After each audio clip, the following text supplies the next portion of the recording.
अस्सलाम वालेकुम गाइस, क्या हाल है? आप सब लोग खैरियत से हैं? उम्मीद करता हूँ आप सब लोग खैरियत से होंगे। आज के इस लेक्चर में हम बात करेंगे ऑनलाइन डॉक्टर अपॉइंटमेंट सिस्टम के एडमिन पैनल में स्पेशलिटीज़ के ऊपर।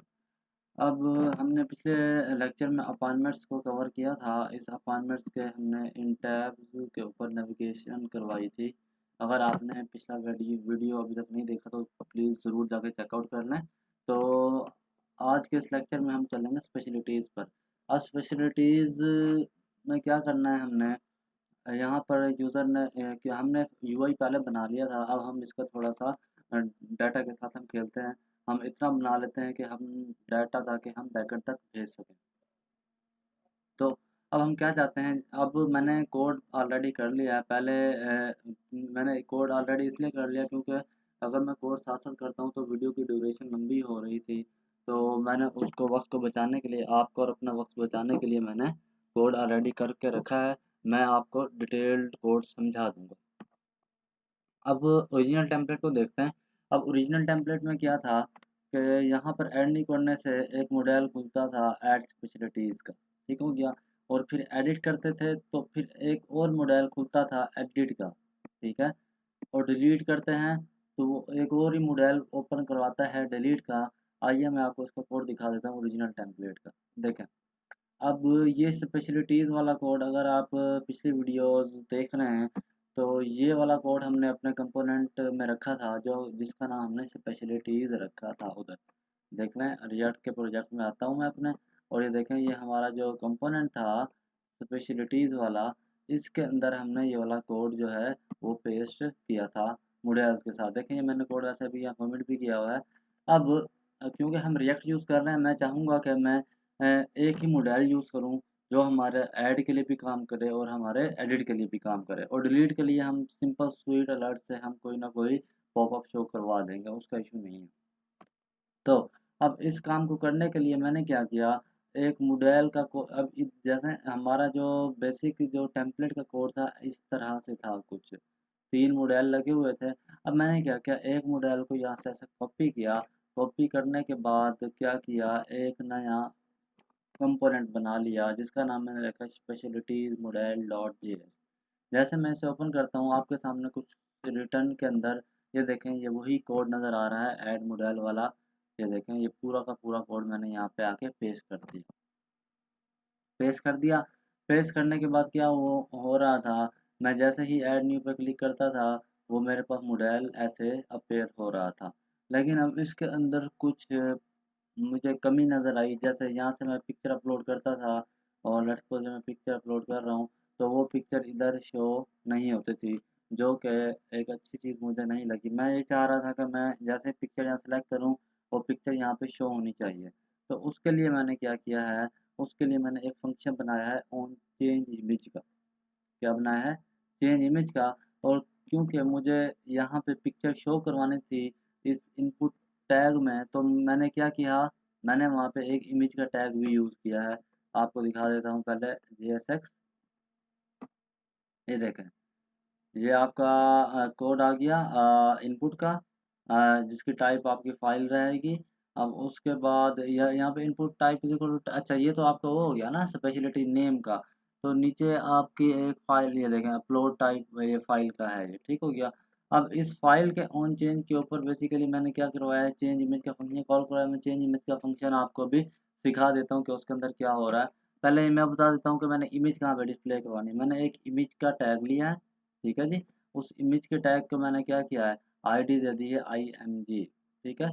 ताकि मैं इसके अंदर आईडी यूज़ कर लूँ और वो इमेज यहाँ पे आपको डिस्प्ले करवा दूँ। विड्थ उसे दे दी अपनी मर्ज़ी की मैंने, हाइट भी उसे दे दी अपनी मर्ज़ी की, ठीक है जी।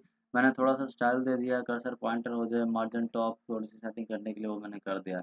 और ऑन क्लिक पे मैंने क्या किया, फ़ोर्सफुली क्या करवा रहा हूँ मैं, इमेज फ़ाइल को क्लिक करवा रहा हूँ। क्यों करवा रहा हूँ? आइए आपको दिखाता हूँ। क्योंकि मैं ये चाहता हूँ, अपने रिएक्ट के प्रोजेक्ट में हम आते हैं, क्योंकि मैं ये चाहता हूँ कि जैसे यूज़र ऐड न्यू पे क्लिक करे और जैसे चाहे वो इधर क्लिक करे फ़ाइल के ऊपर, चाहे वो इमेज पे क्लिक करे, आपके पास ये पॉपअप ओपन होना चाहिए, जिसके अंदर आप फ़ाइल को सिलेक्ट कर सकें। तो मैंने क्या किया है, मैंने ये इमेज फ़ाइल की जो आईडी है, वो मैंने कहाँ लगा दी है, इस फ़ाइल के अंदर। जो और मैंने क्या किया, इमेज के ऑन क्लिक के ऊपर इसे फोर्सफुली क्लिक करवा दिया। जैसे इमेज क्लिक होगी तो बेसिकली होगा क्या, ये चीज़ क्लिक होगी ना, क्योंकि इसकी आईडी मैंने दे दिया, इसकी आईडी से मैंने यहाँ क्लिक करवा दिया। ठीक है। अब इसके क्लिक के ऊपर हो क्या रहा है, हमारा बेसिकली फाइल क्लिक हो रही है। ठीक है। और यूज़र को ऐसे लगेगा कि हम इमेज के क्लिक के ऊपर हमारा क्या हो रहा है, पॉपअप हो रहा है, जहाँ से हम वो इमेज सेलेक्ट कर सकेंगे। ये तो था, यहाँ तक तो था हमारा इमेज से रिलेटेड काम। ठीक है। अब उसके बाद हम चलते हैं ऑन चेंज इमेज के ऊपर, ताकि आपको पता लगे कि जैसे वो क्लिक करता है तो इमेज कैसे रीड होती है और कैसे डिस्प्ले होती है। उसके लिए एक मेथड यूज होता है फाइल रीडर का। सही है ना, मैं आपको दिखाता हूँ। पहले नंबर पे तो हमने यही किया है, जो हमने आईडी इमेज टैग को दी थी उसके थ्रू हमने इमेज टैग उठा के अपने वेरिएबल में रख लिया। Document dot gate element by ID किया है और उस एलिमेंट को हमने क्या कर लिया, आईएमजी में स्टोर करवा लिया। अब मैं वहाँ से क्या कर रहा हूँ, इवेंट एक पास करवा रहा हूँ, इधर से देखें, यहाँ से ऑन चेंज होगा, कोई इवेंट जनरेट होगा। इवेंट जनरेट होने के बाद यहाँ से आपको ई के अंदर आपको इवेंट मिल जाना है। मैं उससे कह रहा हूँ कि अगर कोई ना कोई फाइल्स है, E dot target dot file, मतलब उस जैसे ही यूज़र क्लिक करता है और कोई फाइल सेलेक्ट करता है, अगर तो उसमें कोई ना कोई फाइल है, तो एक मैंने स्टेट बनाई है, फाइल के नाम की, const file, set file is equal to use state null. और इनिशियली इसमें मैंने क्या कर दिया, नल कर दिया। ठीक है। इसके अंदर क्योंकि इमेज की सारी प्रॉपर्टीज आने वाली हैं फाइल के अंदर, जैसे इमेज का नाम, उसका साइज़ क्या है, उसकी टाइप क्या है, वगैरह वगैरह। ठीक है जी।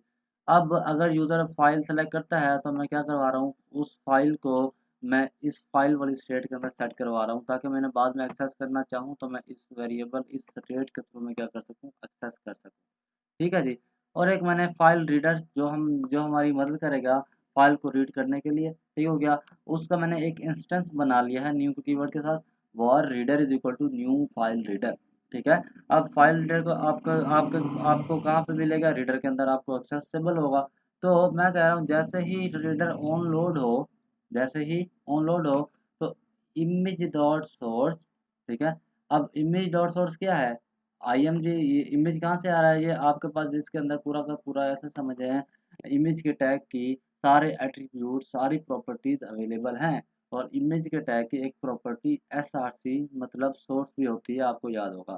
तो मैं क्या कर रहा हूँ, जावास्क्रिप्ट के थ्रू इमेज डॉट सोर्स करके E dot target dot results कर रहा हूँ। जो चीज़ मतलब मेरी इस फाइल के अंदर है उसको मैं वहाँ पे डिस्प्ले करवा रहा हूँ इस कोड के थ्रू। ठीक हो गया जी। तो बेसिकली इसका मकसद क्या हुआ, इमेज का आपके पास टैग होता है ना इमेज का, और उसके अंदर S R C is equal to करके आप यहाँ पे सिंगल कोट्स के अंदर आप क्या करते हैं, यहाँ पे एस आर सी देते हैं। बेसिकली ये मैंने यहाँ पे एस आर सी ही दिया है और कुछ नहीं किया। ठीक हो गया जी। अब रीडर क्या करता है, रीडर जो हमने इंस्टेंस बनाया था, हमने उससे रीड करवा रहे हैं डाटा को एज यूआरएल, और उसके अंदर हम अपनी यही फाइल को रख रहे हैं ताकि वो डाटा को क्या कर सके, रीड कर सके। यहाँ तक तो था हमारा ये चेंज इमेज का फंक्शन का काम, जिससे आपको समझ आ गया होगा कि ये फंक्शन क्या करता है, आपकी इमेजेस को क्या करेगा, इस इमेज टैग के अंदर क्या करेगा, डिस्प्ले करवा देगा। सिंपल। ठीक है जी। एक ये फंक्शन हो गया। अब उसके बाद मेरे फॉर्म्स के ऊपर अब आप गौर करें, कितने कंट्रोल्स हैं। एक है स्पेशलिटीज नेम का, एक है इमेज का, दो कंट्रोल हैं। और एक हमारी बैकएंड पे आईडी होगी, तीन चीज़ें टोटल होगी। ठीक है जी। मैंने क्या किया, इनके लिए स्टेट्स बना दी। एक मैंने स्पेशलाइजेशन आईडी के लिए बना ली स्टेट, क्योंकि ये चीज़ आपकी बिग इंटीजर टाइप है, तो मैंने क्या किया, उसकी इनिशियल वैल्यू क्या कर दी, ज़ीरो कर दी। अब जो चीज़ वार में थी, लेट्स से मेरे जो स्पेशलाइजेशन नेम, बेसिकली मैं इसको कह रहा हूँ, मैंने अपने क्या किया, डेटाबेस के साथ कॉलम के साथ इन चीज़ों को मैच किया। ठीक है। मैंने मारिया डीबी के अंदर अपना ये स्पेशलाइजेशन वाला कॉलम मैं आपको दिखाता हूँ, मैंने बनाया होगा डॉक हब स्पेशलिटीज़, देखें, स्पेशलाइजेशन आईडी, स्पेशलाइजेशन नेम और लोगो। मैंने एक टेबल बनाया था, लोगों के अंदर हमारी इमेज आ जाएगी, स्पेशलाइजेशन नेम में नेम आ जाएगा, आईडी में हमारी आईडी आ जाएगी। ठीक है जी। अब मैंने उनकी बेस पर स्टेट बना ली, और एक इमेज का सोर्स की मैंने बना ली, ताकि जिसके अंदर इमेज में दिखा सकूं। बाय डिफ़ॉल्ट मैंने क्या किया है, एक जो मैंने डमी इमेज जो आपको नज़र आ रही है, ये देखें, ये डमी इमेज नज़र आ रही है, उसका सोर्स मैं आपको इस पर क्लिक करके दिखा भी देता हूँ, ये कहाँ जाता है। ये आपको ये देखें, ये इमेज मैंने वहाँ पे लगाई हुई है। ठीक है। ताकि कोई इमेज ना हो तो उसे खाली इमेज का टैग नज़र ना, उसके अंदर एक डमी इमेज नज़र आए यूज़र को। ठीक है। इसके लिए मैंने क्या किया, अब फिर ये इमेज का सोर्स मैंने कहाँ पे रख दिया है, अपनी इमेज की, देखें SRC के अंदर इमेज का सोर्स, ताकि बाय डिफ़ॉल्ट वो इमेज आपको डिस्प्ले होती रहे। और बाद में इसी इमेज के सोर्स के अंदर हम क्या करते हैं, इसी इमेज के टैग टैग के अंदर आपको याद होगा, इस चेंज इमेज के अंदर हमने क्या किया था, डाटा सेट करवाया था, जिसकी वजह से वो इमेज चेंज होती है। ठीक है जी। और फाइल का मैंने आपको ऑलरेडी बता दिया इसकी स्टेट क्यों बनी। तो इससे ये अब इतना हुआ कि हमारी 4 स्टेट्स बनी और क्यों बनी, वो आपको उम्मीद है अब समझ आ गई होगी। अब दूसरा नंबर, स्टेप 1 आपका क्लियर है। अब स्टेप 2 ये है, जैसे ही मैं यहाँ पर टाइप करूँ, देखें ये कैपिटल लेटर्स में टाइप हो रहा है। जैसे ही मैं ओरिजिनल टेम्पलेट पे कुछ ना कुछ टाइप करता था तो वो स्मॉल लेटर में टाइप होता था। तो स्टैंडर्ड ये है कि आपके कोई भी इनपुट हो तो यूज़र से वो कैपिटल लेटर में रह लें। ठीक है? तो इसके लिए मैंने एक मेथड बनाया है अपना ऑन इनपुट के ऊपर, जब मैंने कॉल करवा लिया, उसमें सिंपल मैंने क्या किया, जो यूज़र लिख रहा है e.target.value जिसे आप बोलते हैं, अगर आप इवेंट उस इनपुट टाइप के ऊपर टेक्स्ट के ऊपर जाके उन चीज़ के ऊपर e.target.value करते हैं तो आपके पास वो वैल्यू आ जाती है। उसके साथ सिंपल आपने फंक्शन कॉल करवा लेना है टू अपर केस। मैंने उसको कॉल करवा के एक मेथड बनाया है जैसे आपको ये नज़र आ रहा होगा। कॉन्स्ट एक मैंने फैक्टर फंक्शन बनाया जिसके अंदर मैंने वैल्यू ली, उस वैल्यू को मैंने क्या कर दिया, फोर्सफुली टू अपर केस के साथ मैंने क्या कर दिया, अब जैसे ही यूज़र कुछ भी टाइप करता है तो वो अपर केस में हो जाता है। और फिर मैंने इस मेथड को कॉल कहाँ करवाया है, उसी टेक्स्ट बॉक्स के ऑन इनपुट के ऊपर। ऑन इनपुट बेसिकली क्या है, इवेंट है ना। ये देखिए मैं आपको दिखाता हूँ, ये आपके पास वो टेक्स्ट बॉक्स है, स्पेशलिटीज नेम वाला, ये ऊपर टेक्स्ट बॉक्स लगा हुआ है। ऑन इनपुट के ऊपर मैंने वो इवेंट कॉल करवा दिया है, फंक्शन कॉल करवा दिया सॉरी, जिसके थ्रू क्या होता है, आप जो भी लिखते हैं वो आपका क्या होगा, कैपिटल लेटर में होगा। अब मेरा स्टेप 3 क्या है, मैं ये चाहता हूँ जैसे ही मैं ये लिखूँ, ये वैल्यू किसी ना किसी स्टेट के अंदर सेट हो जाए, ये ताकि हम उसे बैकएंड में भेज सकें ना भाई। तो मैंने इसीलिए तो ये स्टेट बनाई थी। तो ये स्टेट बनाई, अब मैं क्या करूँगा, इसी सेटर फंक्शन को यूज़ करूँगा उसके इमेज के ऑन चेंज के ऊपर। देखें ऑन चेंज के ऊपर मैंने ई, अब जो भी जैसे ही यूज़र ऑन चेंज करेगा, ई के अंदर आपकी E dot target dot value में आपको वैल्यू आ रही होगी, तो उस सेट स्पेशलाइजेशन नाम के अंदर मैंने क्या करवा दिया, सेट स्पेशलाइजेशन नेम के अंदर मैंने क्या करवा दी, जैसे ही यूज़र जो भी कुछ टाइप कर रहा है ना अब इधर, तो वो क्या हो रहा है बेसिकली, जैसे ही वो टाइप कर रहा है वो इस स्पेशलाइजेशन नेम के अंदर वो सेट हो रहा है। तो मतलब हम इसे गेट कहाँ से कर सकते हैं, हम गेट इन इस एट्रीब्यूट से कर सकते हैं, हम इस स्टेट से कर सकते हैं, स्पेशलाइजेशन नेम से के थ्रू। ठीक हो गया जी। अब यूज़र ने जो कुछ लिखा वो सेट हो गया इसके अंदर, हमने गेट कहाँ से करना है मैंने आपको वो बता दिया।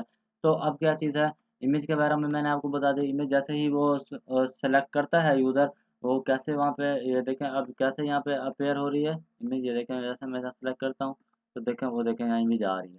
ठीक है, तो ये कैसे आ रही है वो मैं आपको डिटेल बता चुका हूँ। अब बात यह है, अब ये मैंने ये देखे जैसे ही ऑन चेंज का फंक्शन कॉल हुआ था तो उसने मैं पहले फ़ाइल के अंदर भी फ़ाइल रखवा देता कि मुझे बैकएंड में भेजने में कोई मुश्किल ना हो। ठीक है जी। अब जैसे ही यूज़र, मैं ये चाहूँगा जैसे ही यूज़र सेव करे, फ्रंट एंड डेवलपर का काम होता है कि उसे बैक एंड डेवलपर को डाटा देना है उसने। मतलब जो यूज़र फ्रंट एंड में डाटा डाल रहा है, बैक एंड डेवलपर को उसने डाटा देना है ताकि वो अपनी एपीआई के अंदर वो डाटा डाले और क्या करके अपना काम आगे चला ले। तो बैकएंड भी मैं आपको करवाऊँगा स्टेप बाय स्टेप, आपने टेंशन नहीं लेनी। अभी हम क्या करते हैं, आज का एजेंडा मेरा इतना ही है कि मैं आपको डाटा बना के दिखा दूँ। अब एक बात, अब यूज़र के ज़हन में ये क्वेश्चन आ सकता है कि हमने यहाँ पर स्टेट्स के अंदर ऑब्जेक्ट क्यों नहीं लिया, ठीक है? देखें एक बात है कि जब भी आपने इमेज भेजनी है, हमेशा आपने स्टेट्स के थ्रू नहीं भेजनी, आपने इसे फॉर्म डाटा में भेजना है, क्योंकि इमेज हमेशा आपके फॉर्म डाटा के थ्रू जाएगा। कैसे, मतलब मेरा क्या कहने का मतलब है, अब जैसे ही यूज़र सेव का बटन प्रेस करेगा, मैंने एक मेथड बनाया है सेव हैंडलर का, ठीक है? ये देखें सेव का मेथड बटन है, उस पे ऑन क्लिक के ऊपर मैंने सेव हैंडलर कॉल करवाया है। जैसे मैं सेव हैंडलर में जाता हूँ, मैंने क्या करवाया है, एक मैंने क्या बना लिया है, वेरिएबल बना लिया है जिसको मैंने इंस्टेंस लिया है फॉर्म डाटा का। ठीक है, फॉर्म डाटा क्या करेगा, आपके फॉर्म का डाटा गेट कर लेगा। इसके अंदर ये देखें आपको बता रहा है, provide a way to easily construct a set of key value pair representing form field. Key value की पेयर में आपने अपनी फॉर्म की फील्ड यहाँ पे देनी है और उसे बैकएंड पे हम क्या करेंगे, फिर स्पेशलाइजेशन डाटा को भेज देंगे, सिंपल। अब मैंने क्या किया, इस स्पेशलाइजेशन डाटा, अभी तक जहाँ तक तो कोई डाटा नहीं था ना, अब मैंने इसके अंदर डाटा डालना है, तो मैंने क्या करना है, डाटा अपेंड करना है। इस डाटा के अंदर स्पेशलाइजेशन डाटा डॉट अपेंड, अब ये वही ये की, ये मेरी वैल्यू, ये मेरी की, मैंने क्या किया, डाटाबेस के कॉलम का नाम यहाँ पे रखा है ताकि बैकएंड डेवलपर को कोई मुश्किल ना हो। उसके बाद मैंने ये कहाँ से लाया हूँ, मैं अपने स्टेट से लाया हूँ, स्पेशलाइजेशन आईडी। ठीक है। अब जब जैसे ही ऐड न्यू का केस होगा तो वो क्या हो रहा होगा, आपका स्पेशलाइजेशन आईडी जो है वो क्या जा रहा होगा, ज़ीरो जा रहा होगा। जैसे ही एडिट का केस होगा स्पेशलाइजेशन आईडी में कोई ना कोई आईडी होगी जिस रिकॉर्ड पे वो एडिट कर रहा होगा। अच्छा जी, अब specialization data dot append specialization name, और ये स्पेशलाइजेशन नेम कहाँ से आया, ये वाला स्पेशलाइजेशन नेम स्टेट वाला। और स्टेट में कहाँ से आया, सेट हुआ था जब जैसे ही यूज़र यहाँ पे क्या कर रहा था, इनपुट दे रहा था, और इनपुट देते हुए मैंने यहाँ पे सेट करवाया था, ये देखें ये सेट करवाया। ठीक है, I think everything is clear. तो उसके बाद लोगो मेरा डेटाबेस के कॉलम का नाम है, और उसके अंदर मैंने फाइल रख दी है। फाइल क्या है, मेरी स्टेट है। और ये सेट कहाँ हो रही थी, जब जैसे इमेज चेंज होती थी तो मैंने यहाँ पे सेट करवा ली थी, तो मतलब मैं इसे यहाँ से एक्सेस कर सकता हूँ डाटा को अपने। तो मैंने क्या कर दिया था, लोगों को यहाँ पे असाइन कर दिया था। अब गाइस तो यहाँ तक तो मेरा अब डाटा क्या हो गया, तैयार है बैकएंड पे जाने के लिए। ठीक है, हमें यहाँ पे नीचे एपीआई कॉल करवानी है, एपीआई कॉल करवाएंगे और उसमें हम अपना ये वाला ऑब्जेक्ट कह लो आप पास करवा दीजिएगा, तो ये डाटा बैकएंड पे चला जाएगा। वो हम नेक्स्ट वीडियो में आपको ज़रूर करवाऊँगा। अभी एक क्वेश्चन बीच में रह गया कि हमारा ये एक ही मॉडल कैसे खुल रहा है, एडिट के ऊपर भी वही मॉडल और ऐड न्यू के ऊपर भी वही मॉडल। ठीक है, और फिर क्वेश्चन ये रहेगा कि जैसे ही ऐड नहीं करे तो डाटा सेव होना चाहिए, और एडिट करे तो डाटा क्या होना चाहिए, एडिट होना चाहिए। तो इट्स सिंपल, मैंने क्या किया था, एक मॉडल का कोड उठा के मैं आपको ऑलरेडी बता चुका हूँ कि मैंने ये मॉडल में ही बल्कि हम सारा काम कर रहे थे। तो ये मैंने क्या किया था, मॉडल में कोड किया था, मॉडल का कंपोनेंट बना लिया था, और फिर स्पेशलिटीज़ में जाके मैंने क्या किया था, ये सारा कोड कमिट कर दिया था। देखें आपको ये कमिट हुआ हुआ नज़र भी आ रहा होगा, एडिट मॉडल, ऐड मॉडल जो भी है। मैंने क्या किया था, यहाँ पे अपना मॉडल कॉल करवा लिया था। ठीक है जी, ये देखें ऊपर ऊपर मैंने इंपोर्ट किया स्पेशलाइजेशन मॉडल, और यहाँ पे कॉल करवा लिया। और एक यहाँ पे मैं प्रॉप भेज रहा हूँ अपनी इज़ ऐड न्यू की, और इज़ ऐड न्यू में मैंने यहाँ पे क्या किया, वापस स्टेट बनाई हुई है जिसमें बाई डिफ़ॉल्ट मैंने ट्रू भेजा हुआ है, क्योंकि जैसे यूज़र ऐड न्यू करेगा तो उस पर क्या जाएगा, ट्रू जाएगा।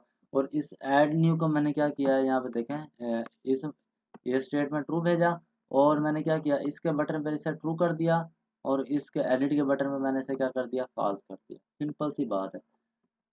तो देखें, इसे मैं ओपन करता हूँ, और आपको मैं दिखाता हूँ पहले। ये देखें, ये एडिट का बटन है। देखें एडिट के बटन के ऊपर अब सवाल है कि आपके पास वो मॉडल कैसे खुल रहा है। मैंने एडिट के बटन के ऊपर भी आईडी वही ऐड मॉडल वाली दे दी, ताकि मेरा मॉडल वही वाला खुल जाए। और यहाँ पे इसके ऑन क्लिक के ऊपर मैंने सेट इज ऐड न्यू को फॉल्स कर दिया, सिंपल। ठीक है जी, अब जैसे ही एडिट के बटन पे क्लिक होगा तो मेरी प्रॉक्स में क्या चला जाएगा, इज ऐड न्यू के अंदर फॉल्स चला जाएगा। और जैसे ही ऐड न्यू का बटन क्लिक होगा, ऐड न्यू का बटन मैं आपको दिखाता हूँ किधर है, ऐड न्यू का बटन आपको देखने को मिलेगा इधर। ये देखें, जैसे ही ऐड न्यू का बटन प्रेस होता है, इसके अंदर भी मॉडल वही ओपन करवा रहा हूँ मैं। देखें टारगेट वही है मेरा, लेकिन ऑन क्लिक के ऊपर मैं ऐड न्यू की स्टेट को ट्रू करवा रहा हूँ। और ये वाली ऐड न्यू की स्टेट में कहाँ पे बाइंड कर रहा हूँ, अपने इस मॉडल के अंदर, प्रॉप्स के अंदर, ताकि क्या हो, जैसे ही क्लिक हो मॉडल ओपन हो। जैसे ही मॉडल ओपन होगा, मैंने इस प्रॉप्स के अंदर देखें ये इज ऐड न्यू एक्सेस किया हुआ है, लेकिन अभी मैंने इसे कहीं पे यूज़ नहीं किया, लेकिन एक्सेस किया हुआ है। लेकिन मुझे क्या होगा, इस ऐड न्यू में जैसे ही मैं ऐड करूँगा मुझे ट्रू मिलेगा। ठीक है, ऐड करूँगा मुझे अब ट्रू मिल रहा होगा इसके लोड के ऊपर, यूज इफेक्ट के ऊपर। जैसे ही मैं एडिट करूँगा मुझे फॉल्स मिल रहा होगा। इससे मुझे क्या बेनिफिट होगा, मुझे इससे ये बेनिफिट होने वाला है कि हमने यहाँ पे ऑन लोड के ऊपर, मतलब अपने यूज इफेक्ट हुक के ऊपर हम कंडीशनिंग कर लेंगे कि भाई अगर ऐड न्यू आ रहा है तो आपने इंसर्ट का काम करवाना है, अगर ऐड न्यू फॉल्स आ रहा है तो आपने एडिट का काम करवाना है। और दूसरी अप्रोच ये हो सकती थी कि हम क्या कर लें, आईडी की बेस पे चेक कर लें, क्योंकि मैंने अभी आपको बताया कि क्या होगा, जब इंसर्ट हो रहा होगा डाटा हमारी आईडी फ्रंट एंड से ज़ीरो जा रही होगी, और जब एडिट हो रहा होगा तो हमारी आईडी फ्रंट एंड से कोई ना कोई वैल्यू में जा रही होगी।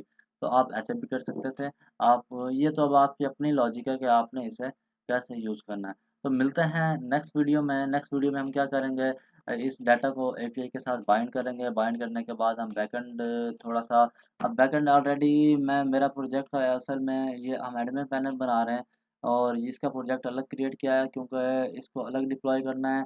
और बैकएंड हमारा एक ही रहने वाला है। उसके अंदर मैं आपको बता दूंगा कि कैसे बैकएंड नोड जैसे बनता है, और आपको डाटाबेस की भी नॉलेज होनी चाहिए।